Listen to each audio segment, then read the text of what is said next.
CPU technology has kind of reached a pinnacle in its development prospects.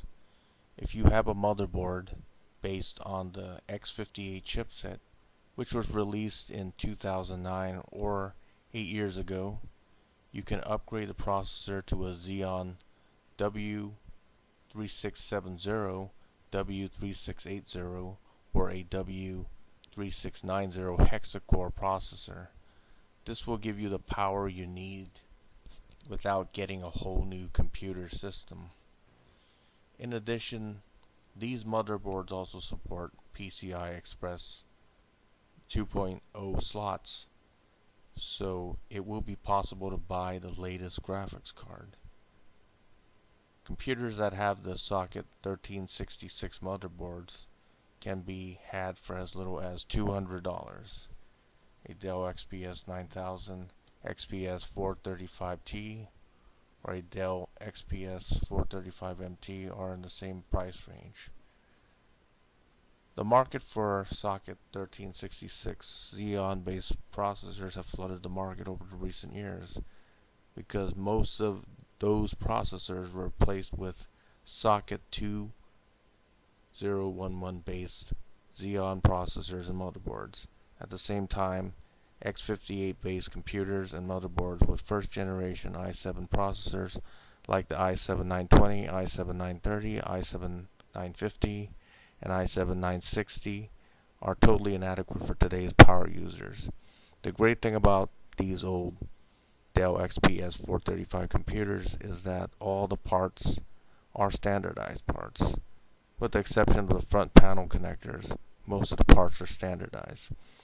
You can put in a larger capacity ATX power supply, fans, replace the CPU fan, the graphics card, optical drive, and hard drives, etc. These Intel Xeon processors aren't a lot of money, and the performance of these Hexa or 6-core processors is still very viable. I recently bought a Xeon W3690 for my Dell XPS 9000/435T, and I got a Geekbench 4.0 score of 13,851 for multi-core performance and 2,915 for single-core performance. My i7 4790 base computer had a Geekbench 3.0 score of 14,553 for multi-core and a single-core score of 3,722. My i5 3570K base computer had a Geekbench 3.0 score of 10,274 for multi-core and a score of 3,126 for single-core. You see, a 6-core Xeon processor made in 2011 can still compete with fairly modern computers. Compare that with a i7-920, which has a Geekbench 4.0 score of 2,302 for a single core and 7,450 for multi-core. I had a performance gain of 21% for single core performance and a 46.2% for multi-core performance. For $124, I say it is worth it. After all, it is cheaper than getting a whole new system with a new processor, which will cost $350 to $500. New memory, new hard drives, a new power supply, new optical disc, and a new case.